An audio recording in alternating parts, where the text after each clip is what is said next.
Welcome back. Welcome in. This is Country Roads Confidential at earsports.com, a product of the, are you ready, Chris? I'm ready. CBS Sports Podcast Network. Did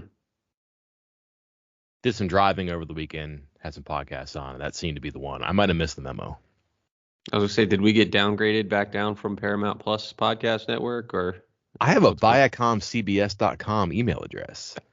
I have no idea who pays me, or why for that matter, but I don't know who pays me. As long as you get paid, I suppose. Segue. Yes.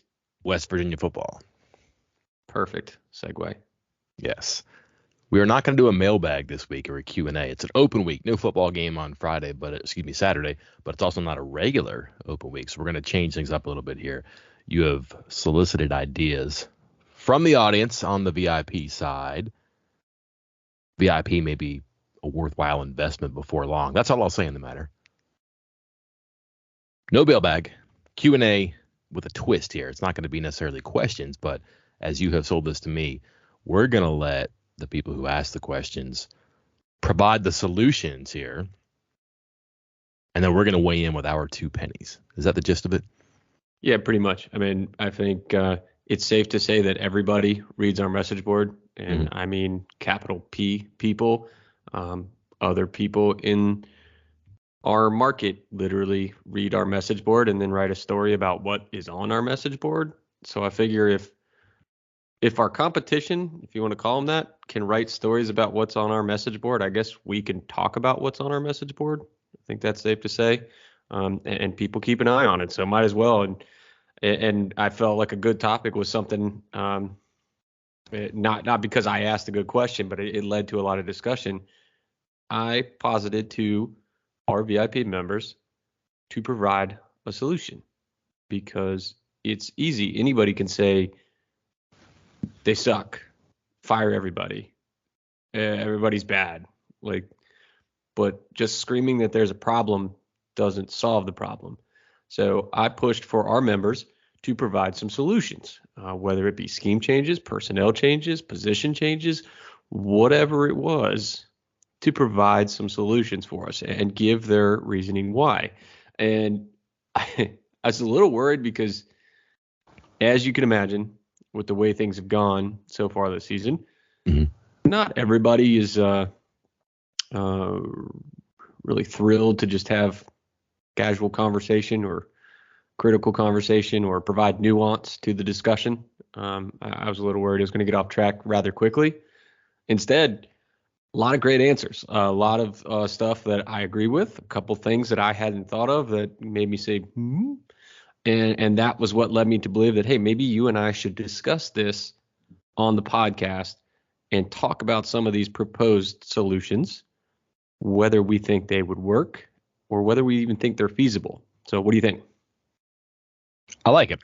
I'm always hesitant about kicking that stuff to me, though. So I'm glad you gave it to somebody else because I don't know what it is. Maybe it's like the capital J journalist in me. But like opinions and saying why someone should or shouldn't have a job, that for a long time was difficult. But I always kind of like just deferred to coaches because I really when I was, I don't know, getting into reporting and beat writing, I was around some really good coaches who knew what they were doing. And I think that's just defaulted that they knew what they were doing and that they were right. And that I was just kind of like, yeah, maybe I should mimic them. Maybe I should think that what I hear from them is the truth or how it should be. But man, I say this a lot too. You have to use your eyes on these things, right? And like when you look around and you see things that don't make sense and it doesn't happen for another school or in another conference or sometimes even in another sport. Sometimes the problems are parallel that like, you know, what might not work in basketball. Hey, we can't press. Well, maybe you should be playing man-to-man defense in your secondary too. One of those things, you know, so like don't do what you can't ask your players to do. So I guess my point is that I'm glad that the 500-pound anvil is off my back here and I won't be that heavy. Yeah. Well, we'll let the our VIP members take the brunt of the blame here. Yeah, that sounds better. If somebody, capital S, somebody's get upset with the discussion going on here, because again, I thought there were some good ideas in here, some very somewhat cordial discussions about what should happen and some ideas and nothing crazy. Again, like I asked everybody to kind of keep it chill. Don't just say player X is terrible, get him off the roster. He shouldn't even be on a Power 5 program, because there was a lot of that during games, after games. But this was a much better discussion. So, which side of the ball would you like to begin on, Michael? Special teams. Amazingly, I think the only special teams comment I saw in there was because there have been some calls to get Preston Fox back there, punt returner, which they already did this past game, but to just kick the ball out of the end zone and not think any more about kickoffs. I guess I know you were joking about starting on special teams, but what? Serious question here. Is Parker Grothaus, because we know that he can more often than not kick it in the end zone or out of the end zone. Are they being taught, coached, schemed to kick short in these situations? Yeah, it'd be great if you could actually interview the special teams coordinator. They would. Or the kicker, or if you could ask for either one of them. So can't give you an answer there. If you ask Brown, you're going to get a coordinated response about the opponent, the wind, all that stuff too. So I don't know what to tell you there. You've seen him do it. That means he can probably do it. There are people, again, this always blows my mind, Chris, about the kickoff return concept, is that like the NCAA for a while, like they had serious conversations about outlawing it because of the injury potential. And they've made a bunch of rule changes, like the 2-man wedge and all that stuff. You know, they made rule changes to keep people from running down there and just detonating a play by running into it. So it's a dangerous play, so much so they thought about getting rid of it. And yet you have coaches saying, like, wait a minute, maybe we can get a first down at the 23 instead of the 25. If we work really, really hard and really, really long at this, perhaps we can save 3 yards of field position. Why? Right? Like that just kind of blows my mind about this. A lot of thinking goes into it. And again, if you listen to Neil Brown's press conference on Tuesday, the most depth he gave about changes they have to make and things they're going to work on was like a response to a question about the kickoff return. Where is kickoff return or punt return on your list of red flags for this team? But that seems to get a lot of the detail and a lot of the attention. If not in conception when they sit down in their meeting rooms and everything, then at least an explanation publicly. And this is coming from me. All right. But special teams is not the grenade in their hand right now. No, it is not. It would be pretty far down the list, but I'm with you. I think what is the whether you're kicking off or whether you're returning it, what is the more likely scenario of a return for a touchdown or a return, say, past midfield or a fumble? You fumble, you muff the kickoff return. I mean, both instances are rather small. Like, the chances of either one of those things happening. So for me, I would just say screw it and kick it into the end zone if I was kicking off. If I was returning it, I'd just say screw it, let it go in the end zone. I'll take it at the 25. Like both ways, I think you'd just rather start it at the 25 and get it over with. Yeah, that's fine. And again, like look what happened at the end of the first half. They had this whole coordinated thing about they're so worried about their kickoff return unit, okay, that they decided to squib it with 13 seconds left in the half. I understand their defense isn't good and their secondary is Civ, but like if they kick that ball and it gets returned to like, I don't know, let's say like the 35, you still got a lot of work to do with like 7 seconds left. They squibbed it, it hit the up back, it got recovered at the 46, and like they really had a chance to use timeouts to get a field goal. They ended up throwing it into the end zone and almost catching it on a Hail Mary. And like I don't know what I would have done.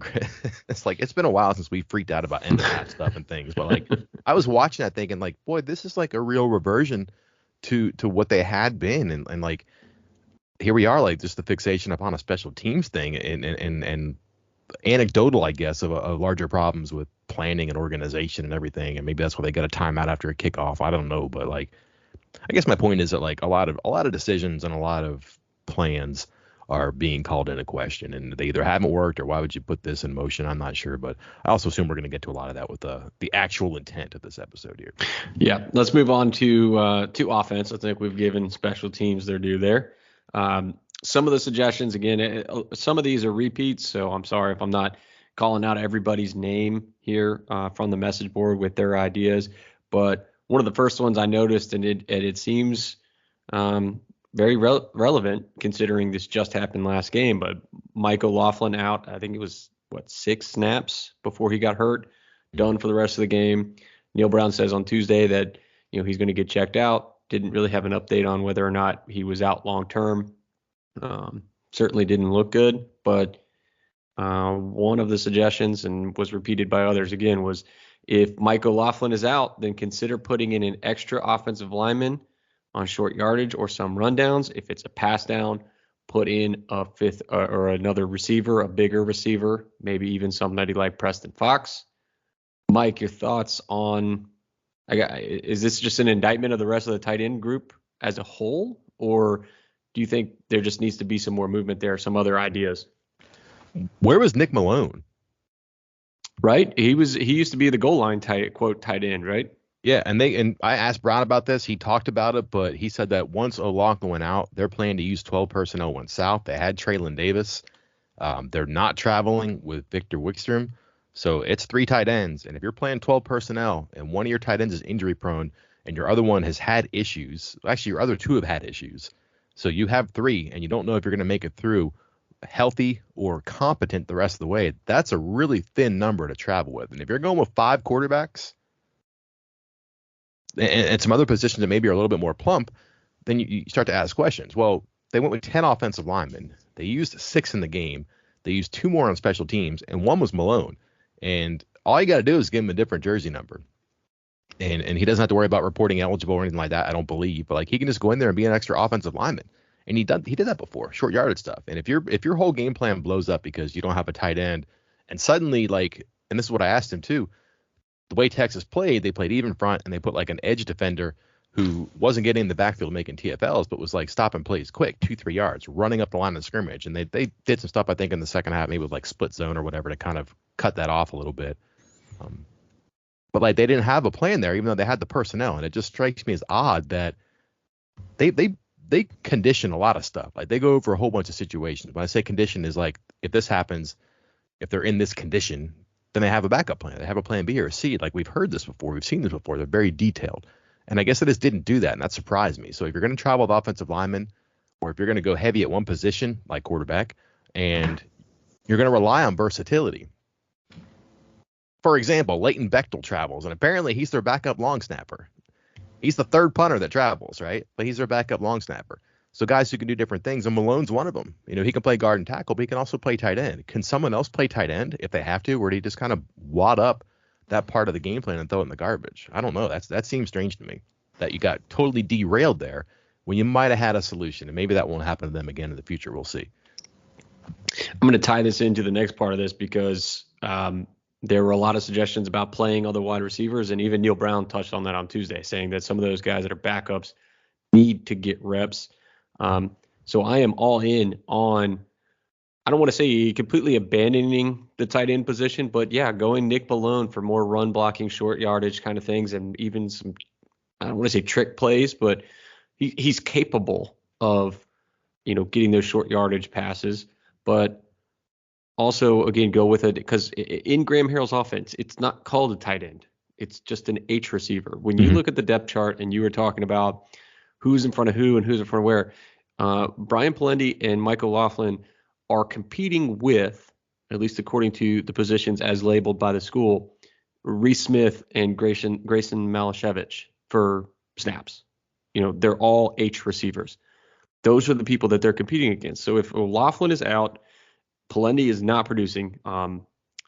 Right now, he was always known as a blocking tight end, but we heard all spring and all summer about how he's catching the ball now. Heard. I am looking here. This looks like an O or a 0 next to the reception mark.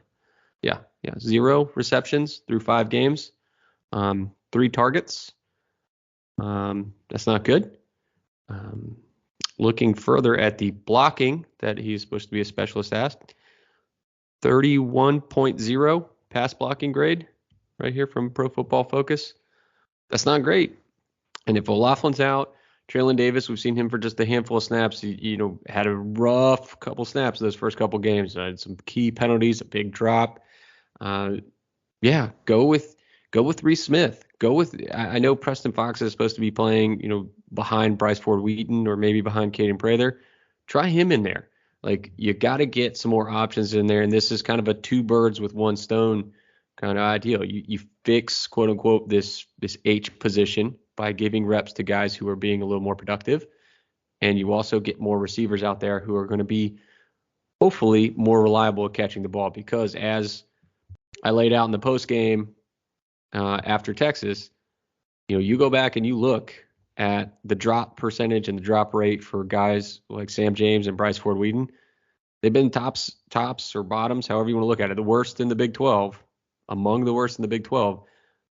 This is the fourth year in a row for both of them. Since 2019, 2020, 2021, all 3 years, they have been among the worst in drops in the entire conference. So obviously there's good that comes with it, some very, very good at times, but it comes with bad too. So you need to have some more options out there. And I think this would, solve that if you had these other guys out there. Again, something else suggested by a lot of people on the board about getting other guys in, Aaron, Bram, and Smith. And again, Fox has heard his name called a few times as well. Oh man, they're going to. There was a lot there. Sorry. They're going to get barnstormed if they go with 10 personnel or empty sets. They just are. And like a problem now that to think about too is they're not going to have CJ Donaldson for a while, and he is, I would say, inarguably their best blitz pickup in the backfield. So that protection, that cause for an extra blocker back there, I think is something that does get heightened too. And they lost a tight end in the transfer portal that people didn't think was a very big deal.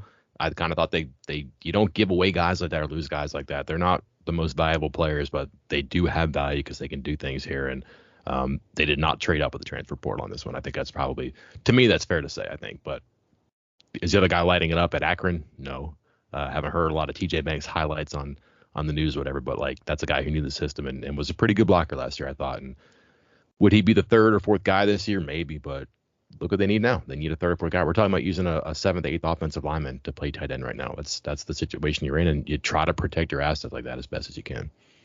Any thoughts on the receiver rotation? Because Neil Brown even brought it up again today. How many did he say drops on Tuesday? 7. 7. Okay. Because PFF said 2, and I remember during the game, I think I called out 4 or 5 like on the first 4 drives. So 7 seems more realistic. Any thoughts on that rotation? How they can improve that? Because again, I think Prather and Bryce Ford Wheaton are playing about 80% of the snaps, something like that. I'll look it up while you talk here for a second. The only other option, like the break glass in case of emergency guy, would be Jarrell Williams, and I don't think that's a guy they want to play right now. Can he play 4 games? Sure, but would you do it now? Probably not. I just don't know why you don't play Preston Fox. That's your next best answer. He can give you some inside stuff, and maybe you don't have to rely so much on Aaron and Bram in this situation. If he can play in the slot for you, whether that's going to be the Y or the H, and he can, then you can put Aaron outside and you can spell Prather and Wheaton. You can put Fox inside. You could put Sam James outside and spell Wheaton and Prather. So like there's different ways to do this because they have some multiple people. Like Fox can play all 4. He could definitely play inside. We saw him play outside and make a number of plays in the spring. James can obviously play inside and outside. That gives you a chance to rest those guys because Fox can play their positions, but also Fox can play and they can bump Aaron outside. They could bump James outside, and you're kind of giving your outside guys a spell. There's ways to do it. They just don't have a lot of numbers there too, and they really need to hit on Aaron and or Bram. Aaron's had some small flashes. He's gotten open a few times and just hasn't been targeted. Not entirely his fault, but there's probably not a great rapport there. They're really without answers, though. That's the problem. Like they have kind of who they have, and I just don't think it makes sense to rush Jarrell Williams in there right now because what's the expectation for him to play 6 snaps and maybe get targeted once? I don't think so. Actually, he can only play 3 more games, right? Yeah. So it's interesting that we're talking about this right now and not having depth because I'm writing a story for later this week about the transfers in, transfers out, and it shouldn't shock anybody that it's. I think I don't want to include you in this. I'm going to include some West Virginia fans and myself here because I talked myself into it, and I think I discussed it on the board about how, hey, maybe, as far as 3-4 years total, things were worse off, but for a 1-year thing, maybe West Virginia did just fine in the portal. Example, Daryl Porter's out. That's 3 years of good quality talent that could be improving and be like all conference in a year or two. But hey, you got Wesley McCormick for a year, so it's fine for 2022. That was bad take, at least so far. But wide receiver, I hadn't even crossed my mind really. I mean, I know I knew it, but they lost 3 receivers who were starters, semi-starters, and got no one in the portal. None. Mm-hmm. Now, again, they're relying on junior college guys. I think that was the kind of replacement instead of a transfer option with Aaron and Bram, but no transfer additions at wide receiver. And here we are 4 games into the season, and they're looking for answers. They're looking for depth. Neil Brown said on Tuesday, hey, got to find depth there, got to find other guys that can contribute. And right now, it doesn't seem like they feel confident in what they have at that position, which is kind of surprising.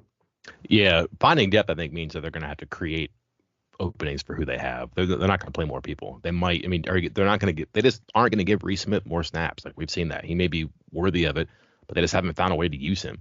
And then Fox, same thing. Like, Fox hasn't even gotten the field. They think they're going to pour snaps into him. It's going to be small stuff where they're just there to give guys a break. They played James and Fort Wheaton a ton through the years, and they're putting a lot on Prather right now. It just seems to be the way this offensive staff wants to roll. And it's different coaches too, so you're kind of narrowing down who's making that decision of playing fewer receivers.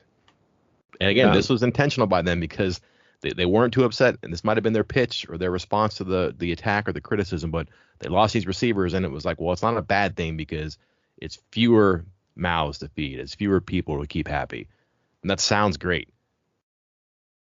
And then the season happens, and you have to kind of at least live up to that, and that really hasn't happened. And I'm looking at the numbers right now, not counting the Towson game, and looking to see where they are, percentage of snaps. And Bryce Ford Wheaton, 90% of West Virginia's offensive snaps outside of Towson. Sam James, 82%. Caden Prather, 71%. And then the next highest is Reese Smith at about only 36%. So it's really those first 3. And that's about it. Because, even after Smith, there's an even bigger drop off to Bram and Aaron, who are closer to like 10%. Yeah, 81 minus 35. So not a whole lot. Yeah, 10, 12% for Bram and Aaron. And everyone else kind of. So it is that main 3. And then not a whole lot else has been really tried other than Smith. And I think, he got a good chunk of snaps in the second half of the game against Texas. I don't even recall him being in the first half, but I felt like he was a lot on the field, a lot more, at least targeted a lot more in the second half. And I believe it was only 19 snaps, but 5 targets in 19 snaps. That's a pretty good ratio there for him. Lose Winston Wright, unfortunate car accident. He might not play this year, hasn't played yet. And then Sean Ryan at Rutgers, Isaiah Esdale at Rice. 26 catches, 1 touchdown combined there. Didn't lose a lot, but didn't bring in a lot either. Right. The only thing else on offense, okay, there was one other one that was in a bullet point from one person, and I just want to throw it out there. You can just give a yes or no answer if you want. You can go into more detail if you want, but more of a package for Garrett Green. I think you might see some of that now without Donaldson because they're going to have to find a way to run the ball, especially in the goal line situation. So that might be something you got a chance to scheme it up a little bit during the open week. Didn't think of asking like what happened to Jalen Anderson. Why didn't he travel? They brought 3 running backs to Texas. Didn't bring Anderson. Didn't bring Marquand Rucker, who played some special teams. Got caught with 2 at the end of the game. Donaldson's out for at least 1 game. So I don't know if they'll incorporate Anderson. I'm not saying he'll take Donaldson snaps, but they had an okay thing going with 3 running backs, and you clearly need a third one, but you could supplement that a little bit by having Garrett Green involved. So they have the package. I would be curious, like short yardage, red zone stuff. That might be a chance where he takes it for a spin. Okay, and only one other small thing on offense is the rotation or whatever they're trying to figure out on the right-hand side. Obviously, thrown a little bit through a loop with Jordan White getting hurt in that first game. Should there still be a rotation to tackle? And this was my idea, but I didn't say which right tackle should be in or if White should be at guard and move Nestor back out to tackle. I just don't know if a rotation really works with the offensive line. It's not only that, but like if you're talking about folding White back in, you're putting him in new, a little bit rusty. I imagine he'll get a lot of practice time during these next couple of days of practice. But then you're bumping Nestor back out to tackle, and he's played okay at guard. I don't think there's anything wrong with his performance at guard. And then you're kind of knocking 2 tackles who are developing out of their development. Now, do you start Nestor at guard and let's say Hubbard at tackle, bring in White at guard, I guess bump Nestor out to tackle? I don't know why you would take him off the field. It's just a lot of machinations there that I don't think they intended to do that. I think they wanted to have 1, 2, 3, 4, 5 being Milam, Gamitter, Frazier, White, Nestor, which is why they started the season that way. And they haven't been able to do it but for 2.5 quarters. And it's curious to me that White's been available for 3 games and has played 4 snaps. I think that they probably see progress. And again, when you think about if you assign everybody a number value, 1 through 10 or whatever, the combination adds up to a higher number, which means a higher ceiling with White on the sideline right now than him at guard and Nestor at tackle. And you just kind of cross your fingers and hope that your right tackle play isn't so bad that you get exposed. Maybe that was best. Maybe the worst good answer or the best bad answer. I'm not sure. Well, because that was my next question was the story we were told. It's not a story. It's not like a lie or anything. But we were told that after that, when White got hurt in week 1, that was what he was working back from. But then he came back and played 4 snaps against Towson and then was back out. So did he get hurt a second time? Or did they just look at it and say, no, I think it's better with Nestor at guard and, the rotation at tackle? That has been asked and not answered. So that probably is your answer in some regard, that it's maybe like where White isn't there yet. Maybe he needs the reps to catch up because, again, those guys had a full week and change to practice ahead of him. But is that such a gap where all the momentum and all the lead, I guess, that White had was lost and squandered, and he can't make up the deficit that created? I have a hard time believing that. So they might just be leaning into the fact that Nestor's better at right guard and they can live with right tackle. Like their best 5 now, that highest sum of the parts may be with Nestor at guard and one of those 2 at tackle. And by the way, I don't feel like either right tackle, talking about Hubbard and Yates, I feel like I haven't thought about them much, which I think is a good thing, right? Like, they haven't done anything egregiously bad. I don't think they've done anything amazingly well, but maybe that's kind of where you are at that position. And it's not the worst thing in the world. I just don't think either one's been terrible, or I just don't know about the whole rotation thing. So much of that is a unit and communication, because I think some of these times that Daniels is getting pressured is because of miscommunications more so than just a guy getting flat out beat one-on-one, which would be a little more concerning to me. Yeah, and they had been good until last game, and that Texas front caused some problems. I'm sure they would cause a lot of teams problems.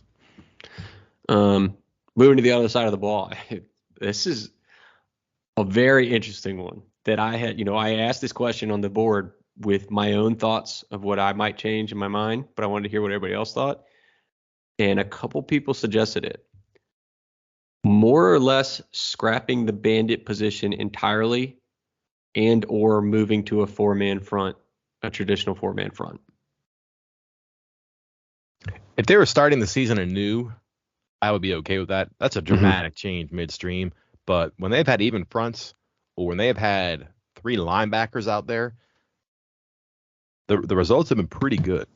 Yeah. And that bandit position, Jared Bartlett hasn't been healthy most of the season, much of the season, I guess. He played a handful of snaps again, so he might have been. I did not see him get helped off the field, but I think he played 10 snaps. 7.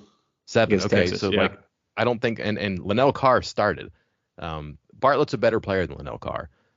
and he's better at that position. He's faster. He's more athletic. He does more things. I would assume that whatever kept Bartlett out for one game, trying to think, Towson game, yes, comes back, plays against Tech, and maybe it wasn't all the way back, and he didn't start and didn't play very much. Maybe he was re-aggravated there too. But you're really thin in that position, whether it's personnel or performance now too. I could buy into this idea. I would feel better starting the season doing this, but I think their defensive line depth is okay and could be getting better. And if not, the depth they have is getting stronger. I think they were not impactful, but those are good players, and they're getting 7, 8 in a game sometimes. That's good. So I could see that. But again, I've liked the times that they've had, Dixon, Koba, and Lowe at linebacker. I could see a world in which that works. Okay. Related, because I suggested this, as did a couple others. Lee Koba at Bandit. You've talked about that before, and I never thought of it, but when I watch him play, giving him, this sounds bad, giving him less to do and a more narrow focus, which is go get the ball, rush the passer, tackle the running back, I think he could be very effective in that role. I felt like I saw him more in this game than I had the previous couple games. Like I felt like he was around the ball more. He certainly got more pressures. His first sack of his career, or his time at West Virginia. So just seemed like he was more involved. And I think it's not a bad thing, because he's, again, I think everybody was trying to, not everybody, but there were certain people trying to make those Tony Fields comparisons, because Fields was out of position a good bit, but was so talented that he kind of made up for it a lot of times. Koba gets out of position a little bit, gets the wrong fits a little bit. He's not quite as talented as Tony Fields to make up for it, but he's still pretty darn good. He's still pretty big. He's still pretty athletic. So I would be very interested to see him getting more of that Bandit role, because, again, this is something you and I had talked about a bunch.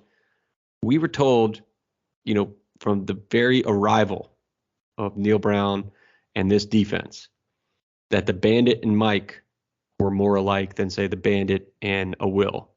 That the Bandit and Mike were more interchangeable than any of the other two linebacker positions, but we haven't seen it that much in practice, or in a game. Like, it's been discussed but not actually been fulfilled. Yes, I took note of that many times. I don't. Their explanations to me are hard to keep up with sometimes, but I know that was the case before, and that they were able to. I'm trying to think of who it was. I know they moved Mike to Bandit once during the game. Was it Tonkery maybe? Maybe. I know Tonkery, I think, was the one that moved the most. I know actually Lowe moved a little bit. Chandler, Samita moved a little bit, but they were both like Mike to Will kind of things, and not Mike to Bandit. Yeah. But I think Tonkery got to play a little bit of Bandit there at the end. Mm-hmm. They were really thin, but I think that during a game he had to move over, and then he ended up sticking there too. So there's ways. It's an experiment too, but if they're going to invest in that position, they're going to need somebody who can make plays there, and just hasn't happened with the frequency they want.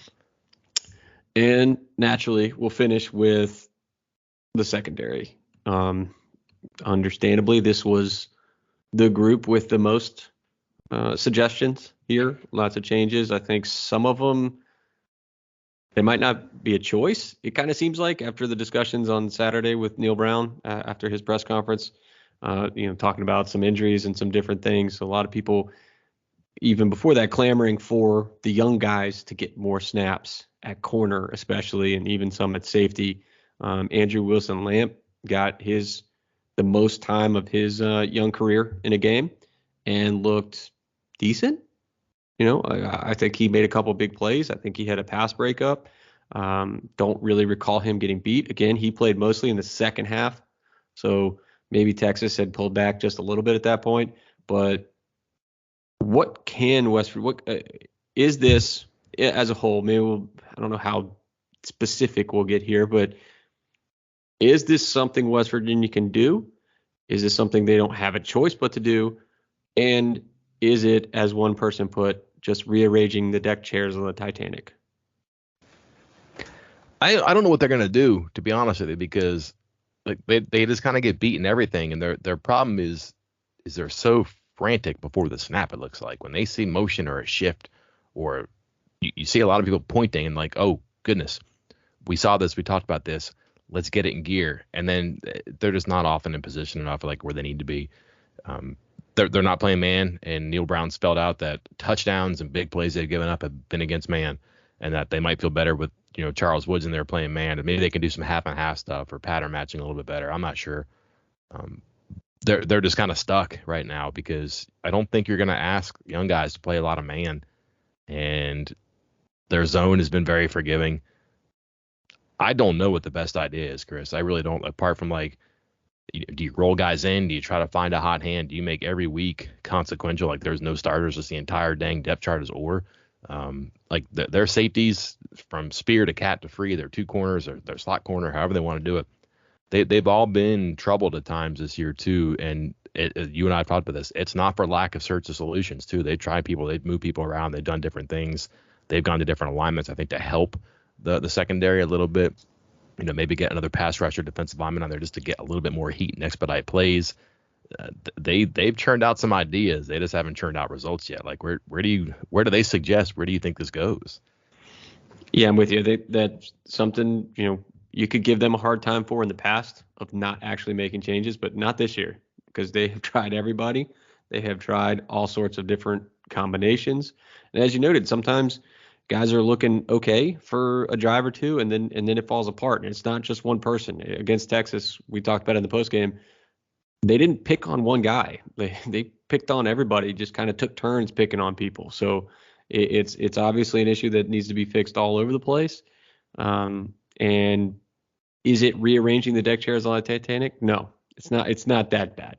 But it is reminiscent again of 2012, where you just have some older guys who are not getting it done, and so you can elect to put in the young guys. Because again, that secondary, again, we talk about that being one of like the worst, literally the worst secondary in WVU history statistically was 2012. That secondary had Carl Joseph, NFLer, KJ Dillon, NFLer, and Terrell Chestnut, who ended up being a multi-year starter and a pretty darn good player. So, but they were all freshmen. They were all freshmen just being thrown out there to the wolves. And that's just kind of how it works sometimes. Like, I mean, it's not good. Like they're in this. I'm not excusing anything because you shouldn't be in this position. You shouldn't be having to throw freshmen out there to the wolves like this. But what else can you do? You played pretty much everybody like that you feel confident in playing. So I don't know what else you can change. I mean, I think the most intriguing suggestion I saw was moving Marcus Floyd over to corner. Was an all conference, all whatever corner at the FCS level, but is playing kind of that free safety spot at West Virginia. Would he be better off just being put out on an island at corner and just being told, go play defense on your man? Maybe he's a guy that can play man defense out there. Because I can't even count. You brought it up a second ago. I can't even count how many times this isn't just a Floyd thing. It's several other people as well.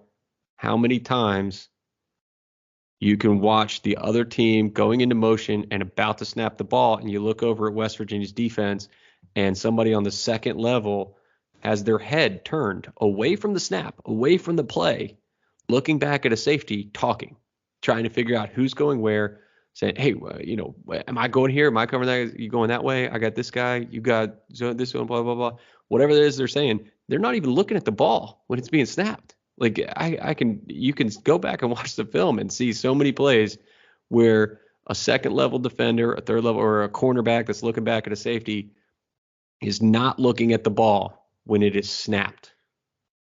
And you're already behind the eight ball. If that happens, you're already working from behind, obviously.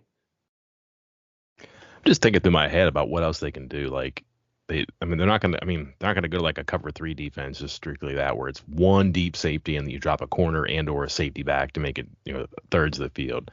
Are they like their problem right now is that they're in zone all the time and they're predictable. Like if you just go to like one coverage with just a couple of things underneath that umbrella, then you're even more predictable. Are they good enough to vary things? Are they good enough to play man? I don't know. But what they're doing isn't working, and like to come up with a personnel / plan combination that maximizes the ability of the players but minimizes the danger that combination puts out in the field, especially in that defensive backfield. That's really tricky right now too, but they're gonna have to figure it out. They're gonna find a game breaker at receiver, for Baylor. They're going to see Texas Tech really stress them. That's just the next 2 games. And then you're getting into some coaching and some offenses that are pretty good in the back end of the schedule. Yeah, and so another thing that I was thinking about, because I saw something else on the board, and we just blame everything on all you people on the message board, but asking questions about the coaches. And I think my first thought is on the secondary and the defense kind of as a whole. It's kind of wild to me that for basically 3 years, the defense has been outstanding, and everybody has heaped praise, rightfully so in my opinion, on Jordan Leslie over the last couple of years for kind of holding this defense together when they had a bunch of youth, some turmoil, coaching changes, all that stuff, and the defense kept the team in it. And then for once, the defense it is the side of the ball that's kind of falling apart here. And now it's just throw everybody out. I mean, you look at these coaches and they have succeeded, excuse me, with what they're doing, and they have succeeded at West Virginia more than they have failed. So I'm not sure I'm ready. I don't know. It's hard for me to go, yeah, that guy had 3 great years, but now he's had 1 bad one, so we just got to get rid of him. That's a little different than say, if offensive line had been bad 5 years in a row. You got to have some kind of stretch of, if you have a bunch of good years in a row, I think that buys you a little leeway if you run into a rough patch here. Now, that's not to say you got a free ride for the next 2 years or something, but it is something to keep in mind. I think that their entire defensive staff is under contract for next season too. They were all extended last offseason. Actually, here it is, from February 15, 2022, written by me. Leslie and the rest of the staff received new deals to stay at WVU. So there you go. Mm-hmm. Now, can they buy themselves out of that? Absolutely. But the investment there is that they like this group and they want to get it going on. But they're in the jungle right now. They're going to have to find their way out of it. Well, Mike, I hope they have answers, because I think we've covered all the answers from the message board. And if that doesn't provide the coaching staff with the boost they need, the message board coaches, I don't know what else will help. It wasn't me this time. It wasn't you this time. That's right. We should do this more often. It feels really good, actually. I'm not saying the inflammatory stuff here. I'm not going to get hunted down in a hallway or pulled into a stairwell or anything like that. So it's good. I can arrange that if you want. I bet you could. All right. So lively week coming up here. Basketball is back. Neil Brown kind of laid out some problems and solutions. We have coverage from both sports. Message board on alert, I think, because you've seen major programs fire coaches. So everybody is kind of wondering why there and not here. There's reasons for that too, but also there's a lot of season left to play. So we play it out and we see what happens. Anything to add? No, I'm glad I had my mute button on, because somebody just bumped the WVU announces contract extension for Neil Brown thread. And again, I can't wait to just blame everything on our message board. You guys are great and terrible all at the same time. I love you. Well, keep it going, I guess, because Chris is in a good mood. We'll do this again sometime, maybe not before too long. Until then, I'm Mike Casazzo. And I'm Chris Anderson. We'll talk to you next time.